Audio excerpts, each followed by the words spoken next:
Good, good afternoon, everyone. Thank you for this opportunity to discuss domestic violence.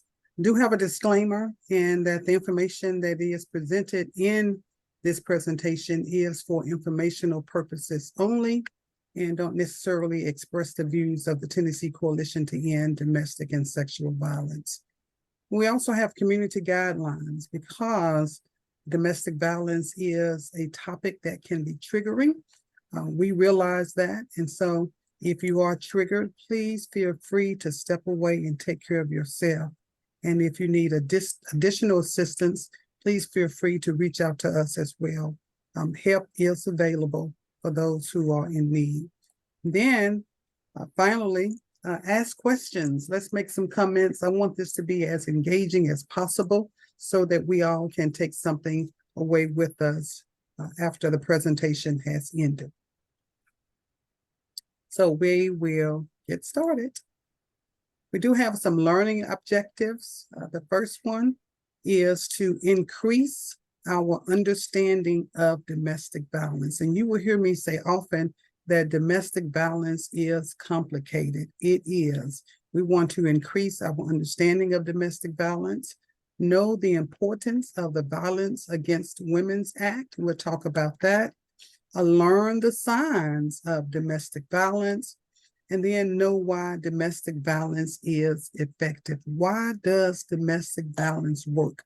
We will learn more about that and know that help is available. I just want to pause here to just say, not only is help available, but also hope. Hope is available as well. All right, so I want you all to put in the chat if you think this statement is true or false, and I will read it out. Everyone deserves relationships free from domestic violence, true or false. And Wendy, if you could be so kind to let me know whenever we have the majority answers, I'll let you monitor the chat for me, okay? True or false? Everyone deserves relationships free from domestic violence. Just take a moment to put that in the chat. And Wendy, whenever you're ready to reveal what answer and or answers we have, we will be ready to proceed. Everyone deserves relationships free from domestic violence. We have 100% true. Okay, that's what I want to hear. That's true, okay? Because we need to know and understand that everyone deserves a relationship free from domestic violence. And remember, you hear me say again often that domestic violence is complicated. So keep that in mind first, that everyone deserves relationships free from domestic violence. So the history of domestic violence. When did domestic violence begin?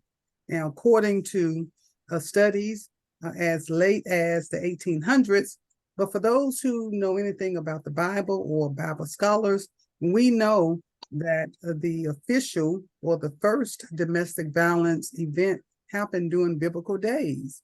Can anyone put in the chat when was the first known biblical domestic violence incident? And it's okay if you don't, but if you do, put that in the chat. And again, when as soon as you get an answer, please let us know. And if you don't get an answer, we'll move on. When was the first known domestic violence in the Bible? We have a question, Abraham and Hagar. Okay, very good, very good. So the very first known was Cain and Abel. Cain and Abel, okay? And we know that they were brothers, and Cain killed Abel, okay? So when we look at the history, we know that domestic violence has been around forever, okay? And so when we look at the late 1800s, probably is when they started to document intimate partner violence. But what I also want us to know and realize as well is that there is this thing called rule of thumb. Who has ever heard of rule of thumb? Rule of thumb. Where did rule of thumb originate? Where did it originate? Well, what we know is that the rule of thumb expresses way back to the 1600s. And During those times, it was literally legal. It was legal for a man to beat his wife as long as it was with a stick no thicker than his thumb. So in this country, domestic violence was Is this gonna legal. bother you?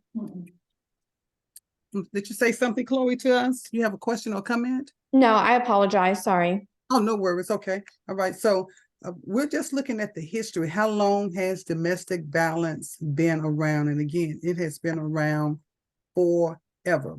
Want to stress again that it was considered legal in this country for a man to beat his wife with a stick. Again, as long as it was not thicker than his thumb. So the question is, what is domestic violence? What is intimate partner violence? And so if you can put in the chat what you believe domestic violence is, and Wendy, when we have answers, you can start revealing what is domestic violence, or what is intimate partner violence? What is DV, or what is IPV? What is domestic violence? All right, I'm glad that you asked, okay? Because when we look at domestic violence, we know that it occurs when a person uses physical violence. Now, domestic violence is not limited to physical violence. We will look very purposefully at least 11 types of violence considered domestic violence, okay? It can be coercion, a threat, intimidation, isolation. Domestic violence has a lot of isolation involved. Thus, again, the reason I'm saying that domestic violence is complicated, okay? Emotional, sexual, spiritual, financial, and ultimately, it is power and control, gaining power and control over someone in a relationship. We know that it can be a single act or it can be a pattern, okay?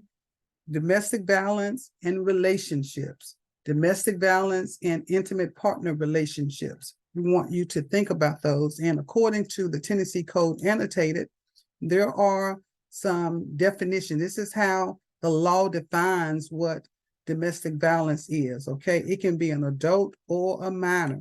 And here are some very particulars. We will list these: a current or former spouse, so it doesn't have to be a current relationship. It could be a past relationship. Live together or have done so. You are dating or have dated, or have had a sexual relationship. You could be related by blood or by adoption, and that includes foster care as well. Related or were formerly related by marriage, those in-laws, okay? And adult or minor children or persons involved with the aforementioned. So again, when we look at how the state of Tennessee defines domestic violence under TCA, that's Tennessee Code Annotated 3636014, we have to look at relationships, intimate partner relationships, whether past or present, those relationships that have been established and are part of what we have just identified. So please ask any questions or comments as we go along. One of the things that we know, again, this is the reason that we contend that domestic violence is complicated, is because domestic violence can happen to anyone. It can happen to anyone, and it can happen to anyone, okay? And I'm stressing that purposefully. Domestic violence happens to the best of us, and it also happens to the rest of us, okay?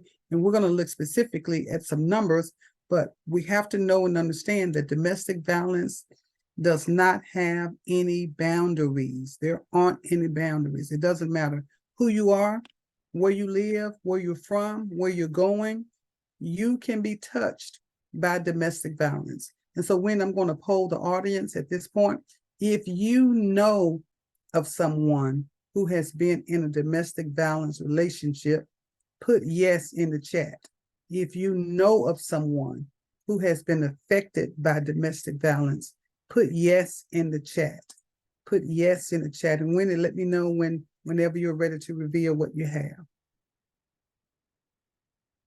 You're muted, Wendy, if you're. There are quite a few yeses rolling in. Very good, thank you. If Yeah. you don't know of anyone who has been affected by domestic violence, put no in the chat, and Wendy will await for your response. Put no if you don't know of anyone who has never been affected by domestic violence. No one. No one, right. So again, domestic violence can happen to anyone, and most of us know of someone who has been affected by domestic violence. And again, that domestic violence does not have any boundaries. It happens in Williamson County, just like it happens in Davidson County, Shelby County. Williamson County is the most affluent county in the state of Tennessee. It is also one of the most affluent counties in this country. Does domestic violence happen in Williamson County? Yes. Shelby County is one of the poorest counties in the state in terms of education and some other things. Does it happen in Shelby County? Absolutely, so on and so forth. So stressing the importance that domestic violence does not have any boundaries, okay? And for domestic violence victims and survivors, we just finished Domestic Violence Awareness Month in October. And we know that since 1989, nationally, domestic violence has been recognized in the month of October. However, as I said to Wendy and the group on yesterday, for a domestic violence victim, every day is domestic violence. And so I appreciate this opportunity for us to discuss this in November. However, we should be discussing this every day. We should be having conversations around domestic violence on a day-to-day basis. Now, the cycle of violence. So Wendy, I have another question for our audience, and that is, if you went out on a first date with someone who slapped you around, who told you where you were going to eat, told you where you were going to go, did all these things that we know domestic violence victims go through, would there be a second date? So Wynn, put that in the chat, yes or no. If you were bombarded on a first date with domestic violence, shouting, physical abuse, isolating you, all those things, would there be a second date? All no's. No, emphatically no, right? Because on that first date, typically we are logical. We are in a situation where we can think clearly because we are not emotionally attached or tied to the date. It's just the first date, okay? So this is why domestic violence is complicated, because it doesn't happen typically on the first date, okay? When we look at the pursuit phase, where the rose is, this is where it begins. This is where he, and I'm saying he purposefully, I do know we have men who have been and will be battered, but for the sake of this presentation, what we know is 85% or more of all domestic violence cases are men battering women. So we have to just emphasize he for the sake of this presentation. So he begins to pursue. And again, during this state, he is being kind. He's nice. He's pulling out the chair. He's opening the door. He's providing roses. He is grooming, okay? And unfortunately, we don't see the red flags during the pursuit phase, okay? And then there's a honeymoon phase where everything is just lovely. Everything is going right. In fact, the victim wants to stay in the honeymoon phase because this is where he makes her feel like she is the queen that she really is. And then there is this sense of the build-up phase. The build-up phase, there is no shouting, there is no hitting. It's building though, okay? He is irritable. He is cantankerous, if I may. And then there is this standover phase, okay? That standover phase could be shouting. It could be screaming. It could be, why did you do this? And then, of course, there is this explosion. And during the explosion, typically, this is where the physical violence come in place. This is where you may see a black eye or some bruises. And then from there, he goes to the remorse phase. The remorse phase is, baby, I am so sorry This will never, ever happen again. I don't know what I was thinking. And so all the victim wants is for him to get where? Back to the honeymoon phase, back to the pursuit phase where everything was hunky-dory. As we know, this is called the cycle of violence. And it goes round and round and round and round. And it is relentless, particularly when the offender has in his mind the idea that she is completely groomed. And during these phases, a lot of things are happening. He is isolating her. He is telling her, baby, you don't have to work anymore. I will take care of you. He's making sure that her family is not reaching out to her. He's taking her phone, baby, well, you can just use my phone. We hear just a copious amount of incidents where the power and control is definitely enforced in these relationships. And so, speaking of power and control, this is what domestic violence is all about. It's all about he wanting and gaining power and control over her. Again, I'm saying he, and this is going to be on the test, okay? So you all make sure you know that 85% or more of all domestic violence cases, these are reported cases, are men battering women, okay? And we are in a crisis with domestic violence. Now, in the 1800s, when they started making these documents about domestic violence, it was just a problem, okay? However, in 2023, we are in a crisis. You all know that the biggest piece of COVID-19 or the pandemic is when the mid-March of 2020 through even through now, okay? However, during the COVID days and the COVID years, domestic violence was overshadowed, just like any other topic during COVID, okay? And because of that, we learned that women were not safe at home, although mayors and governors and even the president was issuing what? Executive stay-at-home orders. Safer at home. We heard that a lot. Safer at home. Yes, we were safe at home as it relates to the pandemic, but women were not safe at home. When the man, prior to the pandemic, when the man or the husband was able to get out and go to work, it gave the victim a reprieve, gave a little respite. However, during the COVID years, she was stuck like Chuck with him the entire time. Then, coupled with the children being home, they were learning from school.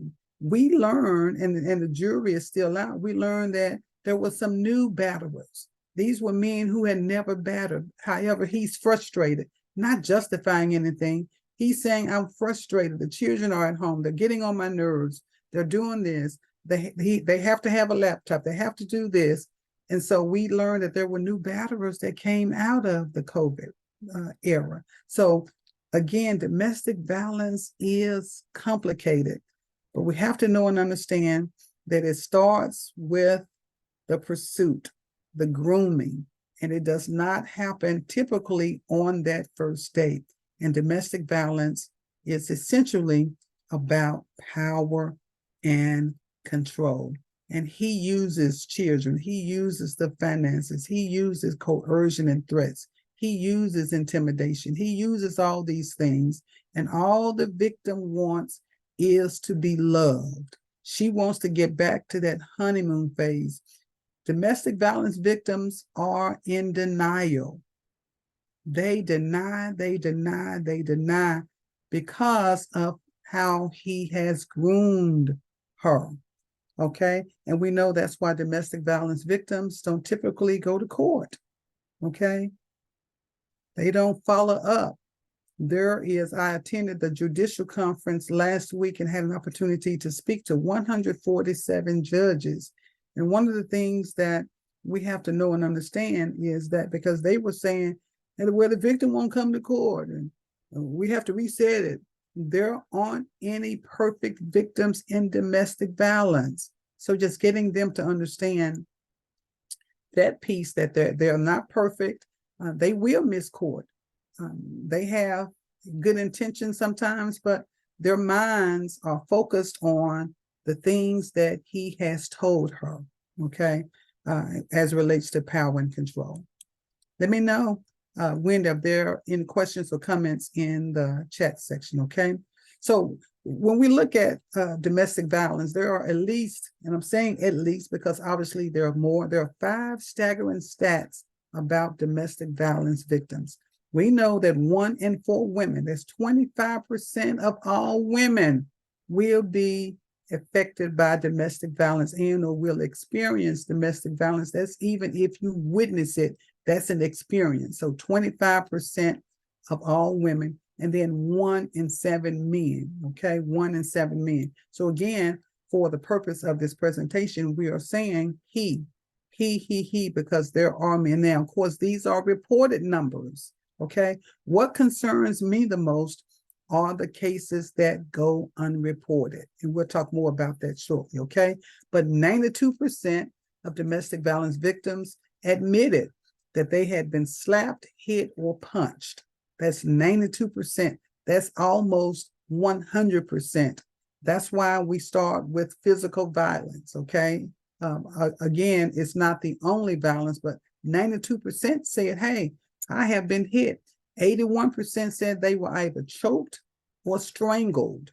67% were prevented from having access to money. Remember, I just told you that during that cycle of violence phase, he is telling her, baby, you don't have to work. I got you. I pay the bills, okay? 47% were raped by their partner. Domestic violence and sexual violence usually go hand in hand. And then 26% were attacked with a knife, gun, or other weapons. Domestic violence is complicated, okay? Domestic violence is complicated. Anything in the chat, Wendy? If so, just stop me and let me know, okay? So some of the effects of domestic violence, and these are known effects: panic attacks, just poor adherence to medical recommendations. Once they go get some medical attention, they usually don't follow up. And so those are things that are concerning and should be alarming to us as well. That repeated self-injury, suicide. We'll talk a little bit about suicide. Suicide is prevalent in domestic violence cases, just self-neglect, so on and so forth. And so there are effects on domestic violence. This is not an all-inclusive list, but I do want us to look at this list.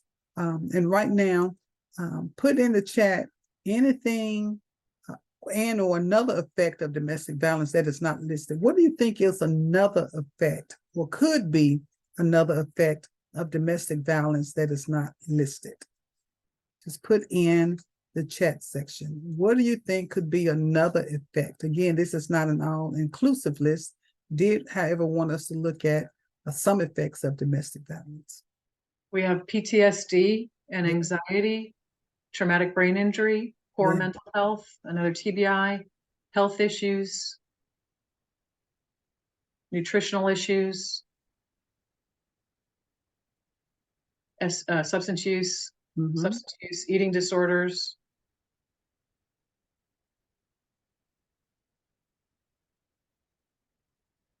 Missing school or work. Yes.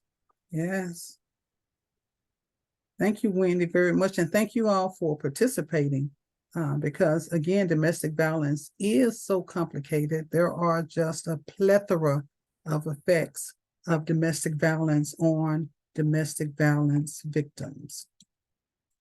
So when we look at domestic violence and or IPV, intimate partner violence, and suicide, what we know is that domestic violence is a precursor of or to 6.1% of suicides.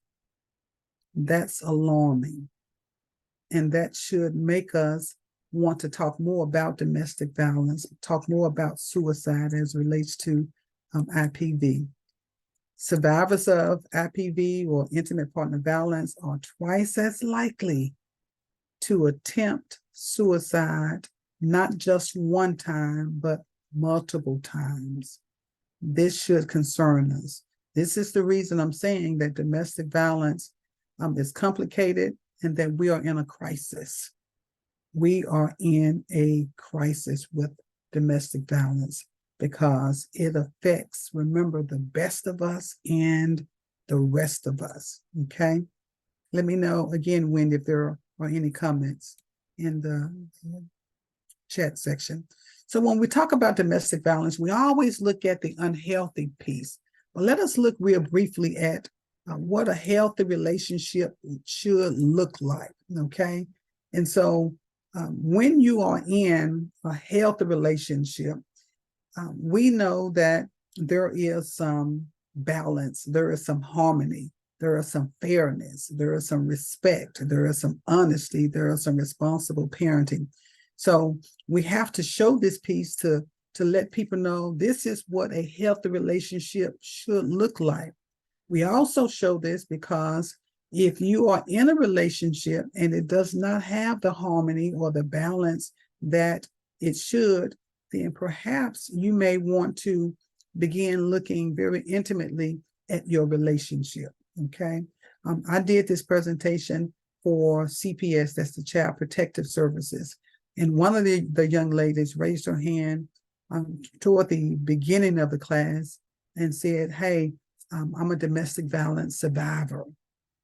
And she explained that when she was a child, her parents fought. She also said that she married a batterer, okay? At the end of the class, as we're going through these healthy relationships, she raised her hand again. She says, Ms. Fox, I think that I am an abuser. And she explained why. She says, I'm yelling, I'm screaming, I'm doing all these things. And although she divorced the husband that she was in an abusive relationship with, she married, as she tells the story, she married someone who was not abusive. However, she started being abusive in a relationship. This is why domestic violence is so complicated, okay? And so she advised that this helped her to understand that she was not in a healthy relationship, and the reason why she wasn't in a healthy relationship is because of her, okay? So again, a reason why domestic violence is complicated. So as we looked at the learning objectives for the Violence Against Women's Act, I want someone to put in the chat when and let me know when they do. Who was responsible? What famous former senator was responsible for passing this important piece of legislation? Who was the former senator? He's very popular now in this country, but he was responsible for passing this piece of legislation. And I will tell you this, it happened in 1994. I'm giving you a hint. And let me know when if we have a name or some names. We have no guesses yet. No guesses yet. Okay. Well, the famous senator, former senator, was President Joe Biden. He was responsible for getting this piece of legislation to Congress and getting it passed, 1994. Okay. Now, the reason why we have this first comprehensive piece of legislation, okay, it was to focus on the local governments because domestic violence is a national crime, and to assist and or to aid the local governments, this act passed, and it is an act that has to be passed pretty regularly. And so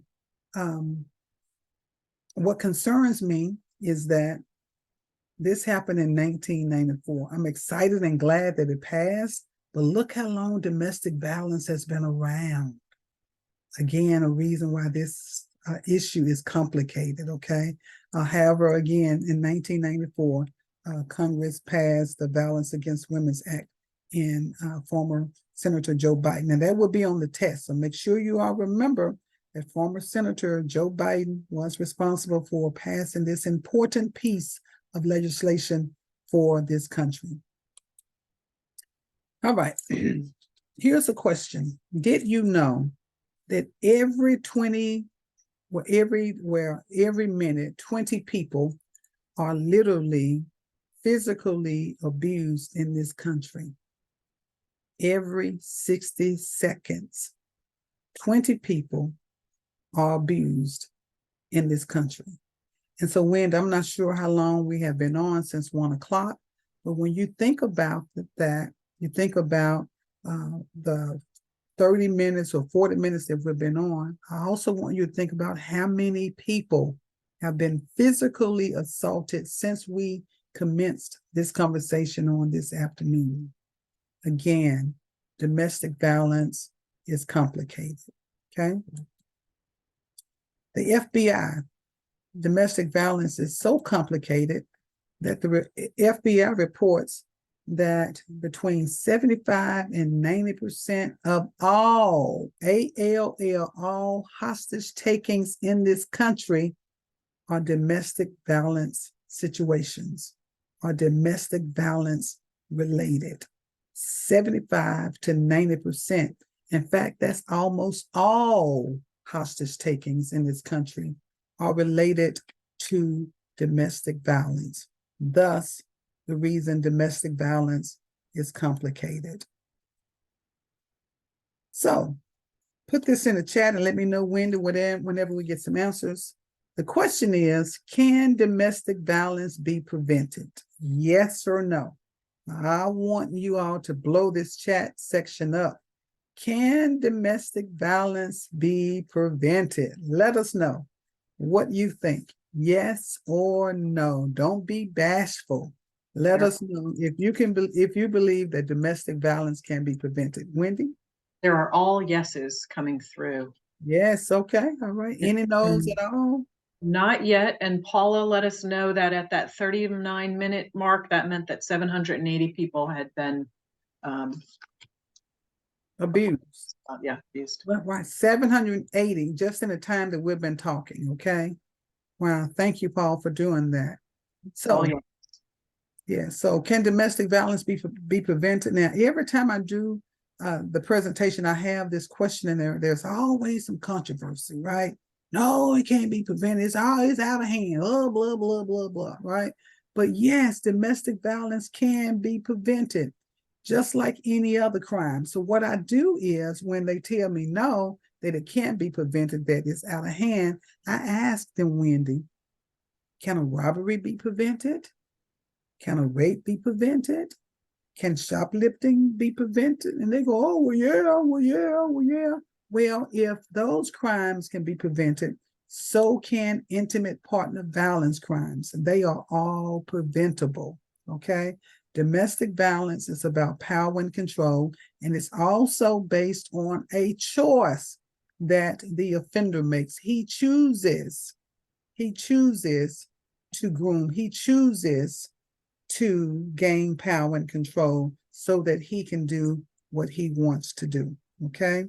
So domestic violence can be prevented. And the more conversations we have, like we're having on today, the more information we get out across the cities, across the state, we can literally prevent domestic violence.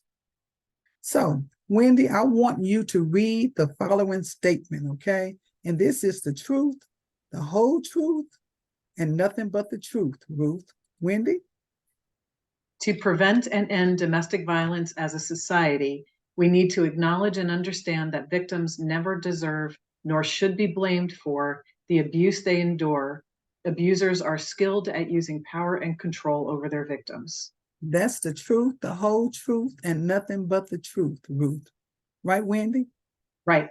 Yeah, so we have to know that domestic violence can be prevented. In order for us to prevent it, again, we have to have this kind of dialogue that we're having now. We have to admit that we should never blame victims.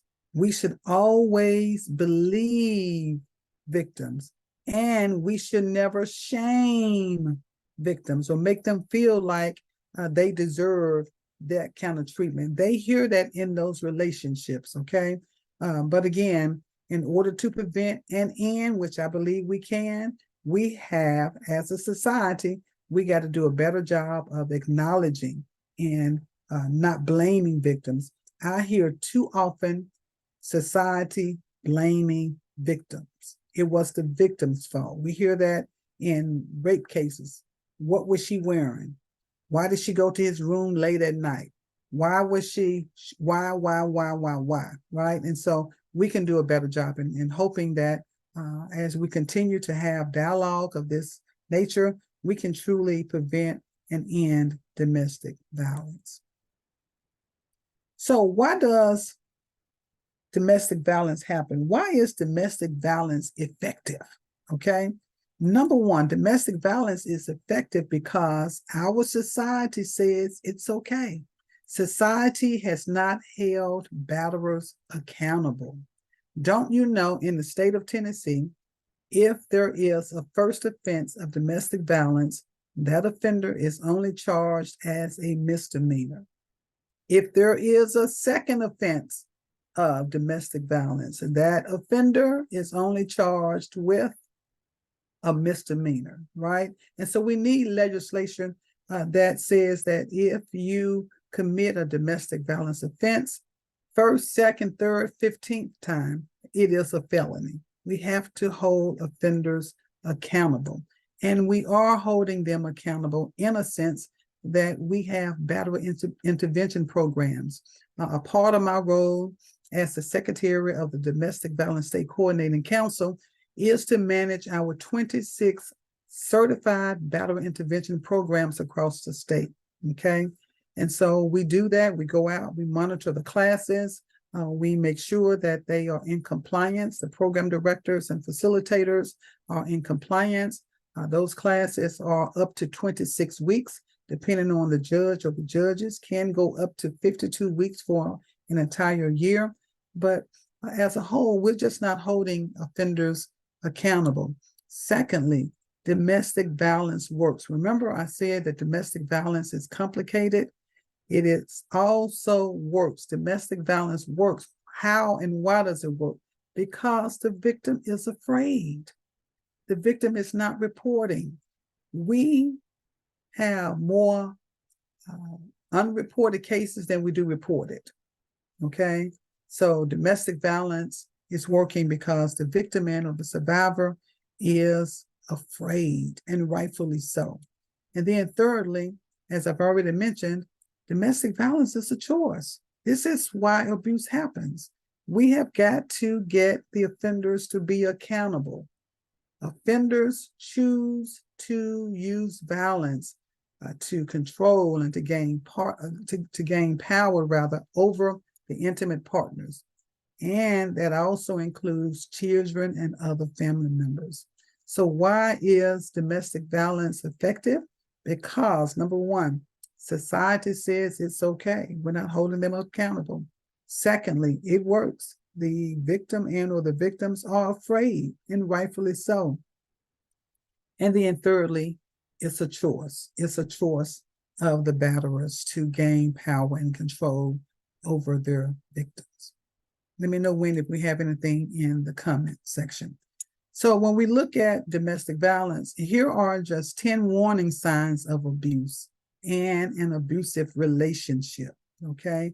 And jealousy is almost always at the top 3, right? Jealousy, okay? Restricting the victim from going out or resuming her normal activities prior to getting in the relationship. And of course, number 1 is controlling. That power and control, okay? And you can see on the monitor here, there are at least 10. And what we know is there are more, okay? But these are just 10 warning signs of abuse in an abusive relationship. So if you know of someone who is being treated this way, you may want to continue to keep your eyes and ears open, and so that you can be able to help her and or him before it's too late, okay? Did you know, here's another did you know. Did you know that nationwide, on an average, 3 women are killed by a current or former partner every day? 3 women every day. Now, we've already noted that 20 people every minute are physically abused. Now we're looking at 3 women who are literally killed by a current or former partner every day. in this country. Did you also know that when a male abuser has access to a firearm or weapon, that increases by 1,000% that he is going to shoot and or kill the victim, okay? And domestic violence and firearms are a lethal combination. Domestic violence is complicated, okay? However, it can be prevented, okay? Domestic violence, we have to just pause for a cause just briefly to talk about domestic violence with Black and brown women. We've already noted that 25% of all women will experience domestic violence. That's 1 in every 4 women. However, when it comes to the African-American woman, the Black woman, more than 41% of Black women experience IPV during her lifetime. That's 41%, okay? That's about 16% more than the average, okay? And right now, there is about 8 to 9% of African-American women living in this country. You all see the numbers, right? So put in the chat section real quickly, and when we'll move as expeditiously as we can. But I do want to know in the chat box, give me a reason or reasons why Black women don't report domestic violence. Give me a reason or reasons. And as soon as we get the first one, we'll be ready to roll with it, okay? I want to know why Black women don't report, why Black women do not report. Doesn't have to be the reason. I'm just looking for a reason, okay? A reason. Mistrust of law enforcement. Mistrust of law enforcement. That is in the top 2. Mistrust of law enforcement. You're absolutely right. Anything else? Shame just came. Systematic racism in law enforcement and the legal system. Yes. Yes. And then what about this one? Snitches get stitches and found in ditches. So Black women don't snitch, right? They don't want to tell. And then Daphne says it becomes normalized behavior. Yes, yes, because the Black woman wants to keep the family together, just like other women. But specifically, we're looking at why Black women don't report, okay? Thank you all for participating in that. And then with Hispanic women, and while we have you still unmuted, put in the chat section, let us know why you think Hispanic women don't report. Why Hispanic women don't report. 27% of Hispanic and Latino women experience domestic or sexual violence at least once in their lifetime. 27%. We have societal approval. Yes, society says it's okay. Yes. Anything else? Not yet. Okay. What about citizenship? Yes, citizenship. Absolutely, right? Typically in a Hispanic environment, he is working and he may not be documented. So if she calls the police, who's going to take care of the family? And then it's a language barrier, right? The language barrier. Anything else, Wendy? Financial, Daphne said, and Amanda says barriers to other resources due to other languages being spoken. There you go. Very good. Very good. So again, domestic violence is complicated. Are you all feeling where I'm going with this in terms of how complicated domestic violence is? Because it's real. It's complicated. However, it can be prevented. Okay. Domestic violence affects our children. Domestic violence affects our children. Do you know right now in the entire world, approximately 275 million children are living in an abusive relationship? 275 million children. My question is, what do you think that's doing to our future? Do we have a future when 275 million children are living in an environment where domestic violence is prevalent? Janet Reno, who was the very first female attorney general, she coined the phrase that if you want to combat crime in the streets, you have to start where? In the home. The reason why there is so much violence on the street is because there is violence in the home. So we got to do a better job. If not, we're not going to have a future. Okay. 2 weeks ago, I was at East Magnet Middle School, and I had a conversation with all of their eighth graders. They had all the eighth graders in one room. There were approximately 100 of them in one room. We talked about domestic violence. We got on their level. Okay.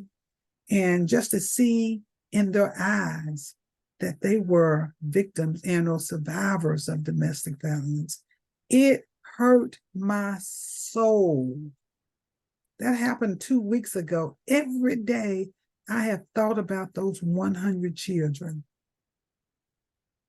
So we got to do a better job, because this can be prevented. As complicated as it is, it can be prevented. And then when we look at our young girls from 17 to 24, 17 to 26, they are so vulnerable. Domestic violence affects them more than it affects any woman. So we got to do a better job with our children. We got to do a better job of educating, talking more about domestic violence, not just during the month of October. I am going to be a committee of one, and that we have domestic violence conversations every day. Okay. Tennessee, we are one of the worst states for domestic violence, and we have been. We still rank in the top 10 of domestic violence cases in the entire state. We have been in the top 10 for the last 10 or so years. Men battering women, men killing women. 2 weeks ago or so, or maybe a month ago now, Daphne was recognized at Meet Me at the Bridge, the annual celebration of life for domestic violence victims in Davidson County. Okay. We shouldn't have that ceremony, but we do, because we want to honor and respect those who lost their lives to domestic violence. So in this state, we are in the top 10, and it's nothing to boast about, nothing to be proud of. We should be ashamed that we are one of the worst states to live in when we have one of the most affluent counties in this state and in this country. Think about that, okay? However, we're still one of the worst. So we're going to go through this rather expeditiously. Just some common types of violence and abuse. We know physical, but we also want to look at the other 9 or 10, okay? So here we go. Rather expeditiously, there is emotional abuse. Again, you cannot subtract sexual violence from domestic violence. They almost go hand in hand. There is spiritual violence. Someone asked me, well, what is spiritual violence? Spiritual violence could be where he has deterred you from going to worship service. It could be he misquoting the Bible. Wives, submit yourselves unto your husbands. You know, they like to throw that one out, but there is some other language before that particular verse and even after that verse, okay? Cultural violence. We know that we have a lot of our brothers and sisters who have moved to this country, and what they bring is their cultural, right? They bring where it's legal in their country to hit a woman or to abuse a woman. So we have verbal abuse, and typically it's going to start verbally, right? Domestic violence typically starts with verbal abuse, psychological, financial, neglect, stalking. Stalking is one that we oftentimes omit as relates to domestic violence, okay? And this presentation will be available if anyone wants it as well. This is the 11th one, generational violence. We've already talked about the children, but what we need to know and understand is, that children are affected. And if we want to stop domestic violence in the homes, we got to do our part, okay? If not, it will continue to be a generational curse. it will happen after generation after generation after generation, okay? And then the victim-centered practice, we are on the outside here. You see officers and investigators and prosecutors, so on and so forth. What we need to do is make sure that we keep the victim in the center. And we have to do that in a compassionate way. I think it was Theodore Roosevelt who coined the phrase, no one cares how much you know until they know how much you care, especially domestic violence victims, okay? So we have to work together. We have to collaborate so that we can help the victim. Remember, it's never the victim's fault, nor should we victim shame or victim blame. I'm gonna kind of move a little quicker here. So we hear this all the time. Why doesn't she just leave? It's not that easy. Remember, domestic violence is complicated, okay? She has her reasons why she doesn't leave, okay? But we should not be asking, why doesn't she just leave? Because that's victim blaming and it's victim shaming, okay? So you see here that there are several. There are some good times, and she'll let you know, hey, when he's good, he's good. However, when he's bad, he's bad. Remember that cycle of violence. Do not detach that cycle of violence from your mind in this presentation, because remember, it starts with a pursuit, okay? Now, did you also know that the most dangerous times for victims is when the victim is attempting to leave? We know this, so we shouldn't tell her, girl, if I was you, I would just leave.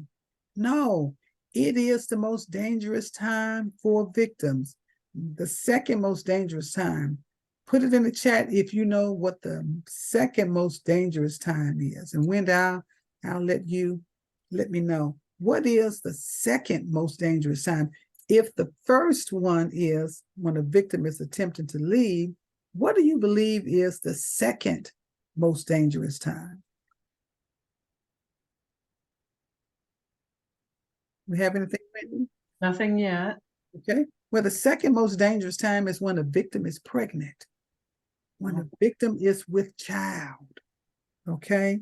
And then the third most dangerous time is when the victim is filing for divorce in order to any legal paperwork is when it's the most dangerous time. Now, my question is, Wendy, here we go. Why do you think these are the most dangerous times for victims? Put it in the chat. Why do you think these are the most dangerous times? These are the top 3 dangerous times for victims. And let me know when you have something, Wendy. They've lost control from Carrie, losing control. Absolutely. Absolutely. That's it. They are losing power and control. And this is why it's the most dangerous time for victims of domestic violence, okay? 911 calls. We know that 50% or more of all 911 calls are domestic violence related. And so if it is the most dangerous time for a victim is when she's trying to leave, it is also the most dangerous times for police officers when they are responding to these 911 calls on domestic violence, okay? This is another reason domestic violence is complicated. However, domestic violence can be prevented. Again, 50% or more of all 911 calls are domestic violence related, and it is also the most dangerous cause for police officers. Why?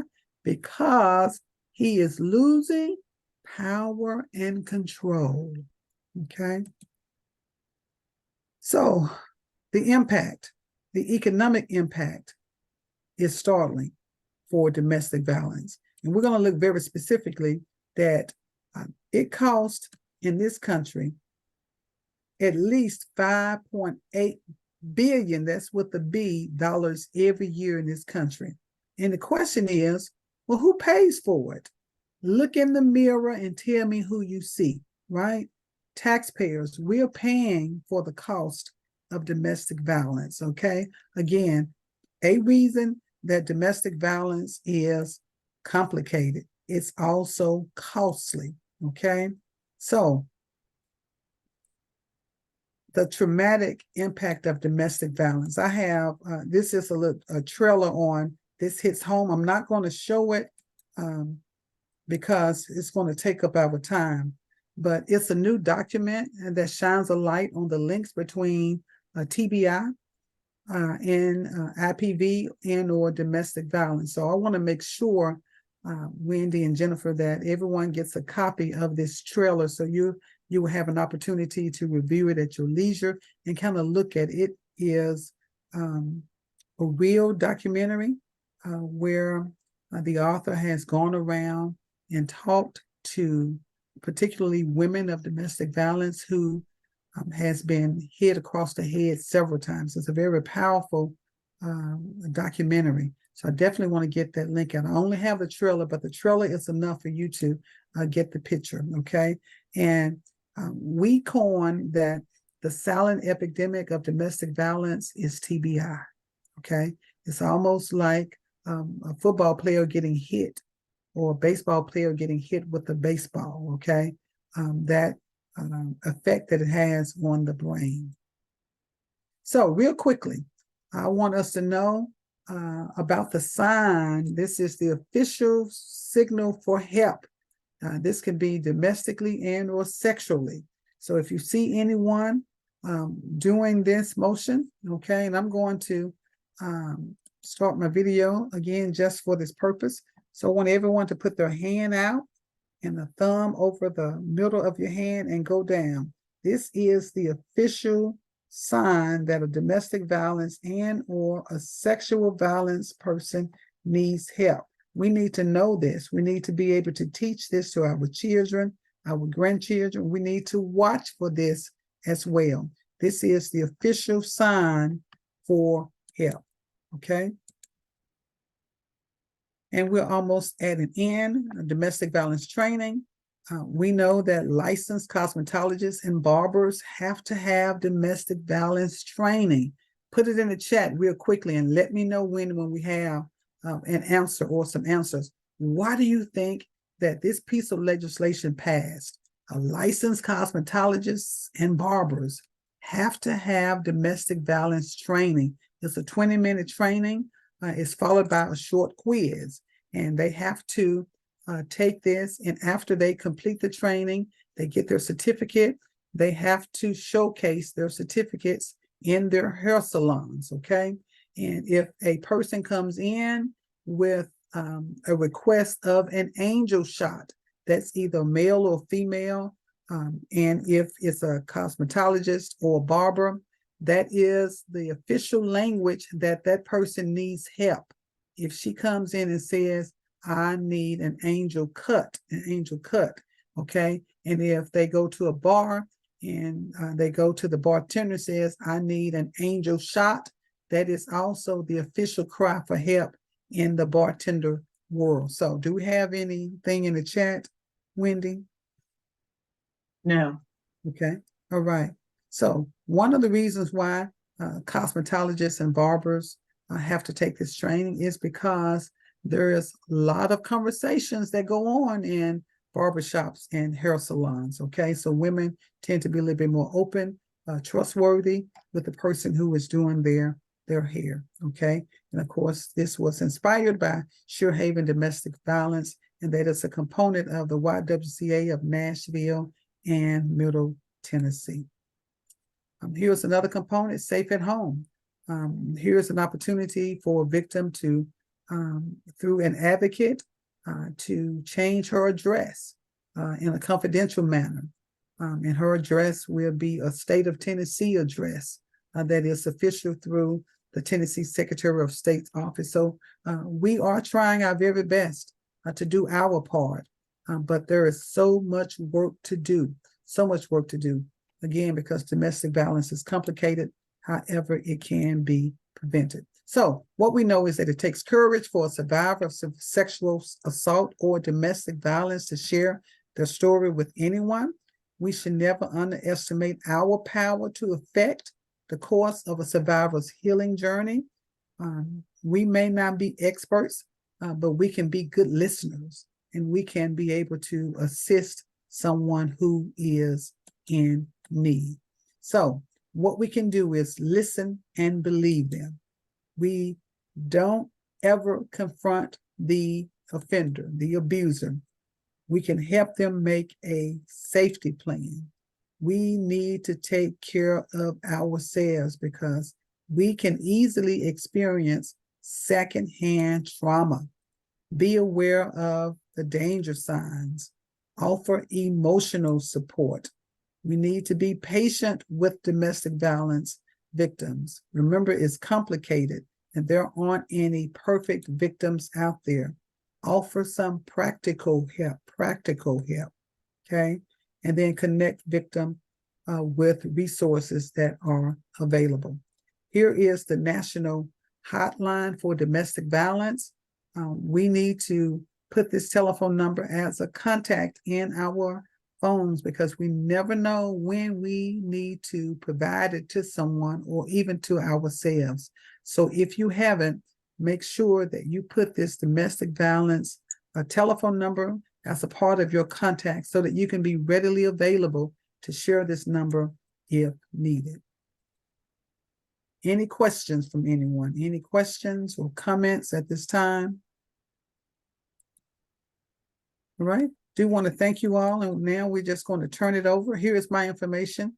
If anyone needs any resources, any information, I want to have a private or confidential conversation with me, I'm here for it along with the other committee members who are on. So we're now going to turn it back over to you. Great, thank you so much. That was awesome. I'm gonna see if Amanda Cooper happens to have, and if not, probably Jen is ready, has the resource pages. Amanda, I know we kind of discussed it a little bit, so it's not like 100% putting you on the spot, but it might be just to share, and you're on mute if you are going to speak. We want to show. I can find it if you'll give me just a second. I think I should be able to find it. Jen, do you? You're on mute too. I'm also looking real quick to pull it up, but okay. We'll see which of us first. Share, okay. A race to the finish. I just want to take a minute and just show some of the resources and show these resource pages are just amazing that come out of the end of, or kind of the process of all of these TBF meetings. And you can always find them on the web page for that system of support. And Paula Denslow with BrainLinks also said that we're definitely going to put that link, Tina, that you shared about domestic violence and brain injury. We're going to share that on your page on Tennessee Brighter Futures as well. But I'm pretty sure that hotline number is on those resource pages. They're hidden. You know what? I probably have it as well. No, I actually I don't. So on that is important. There's a summary of what domestic violence is. There's a summary of the intersectionality between specifically brain injury and domestic violence. There are important websites there that you can go to. There are they have risk assessments for domestic violence. We've added on there a screening for, like within the TBI world, a screening for history of brain injury. There are some infographics there, some training resources. So we'll be sure to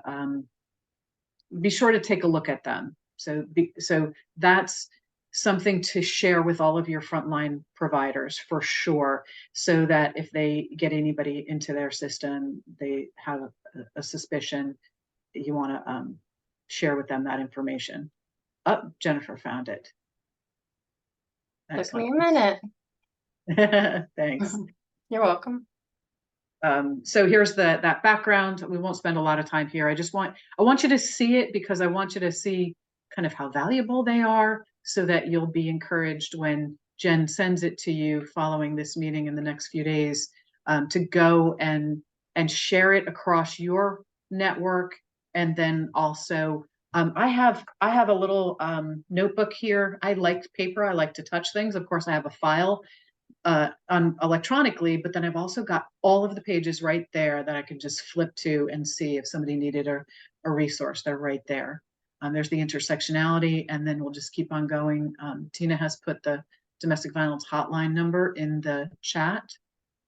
So there's the domestic violence risk assessment, the screening for a history of brain injury, crisis intervention tools, the shelters that you can get people connected with, or call to find out more information. I'm sure they're an awesome resource for that as well. So we've got everybody across the state. Great websites to go to. Nationwide websites, the infographics. And if you haven't seen some of the other resource pages, they're all generally set up like this. They've got exactly what your frontline providers in other areas need. So the domestic violence folks, they already know all of this, but so they want to get this into the hands of the rest of us. Support groups, online, in person, and then all of the groups that are a part of the Tennessee Brighter Futures, this system of care for domestic violence. Thanks, Jen. Appreciate that. And then I'll share really quickly, and then we can end our recording. But Jen, when you're done sharing. I am trying to be done sharing. There we go. Awesome, thank you. And then I will share. Coming back here, I want to drop down to the intersectionality of brain injury and domestic violence as our last, one more. She's already shared some of this. Head, neck, and face are, so that we're talking brain injury, are the most common areas for assault. They're likely to have repeated injuries to their heads. They will tend to experience some cognitive problems that will make it harder for them to assess danger and make decisions and adapt to living in a shelter. So we have to think about and accommodate for problems with memory and concentration and executive function. And then this study here in Ohio, I think reiterates some of what Tina said, is that a lot of people are experiencing blows to the head, and then 50% of those, too many times to count. 83% experience strangulation. She shared that information, and that 88% of them experience it multiple times, and that would lead to an anoxic brain injury. So I just wanted to share that, and we can stop recording at this point. Jen, I'm going to stop sharing and invite anybody who wants to. You can put your camera on.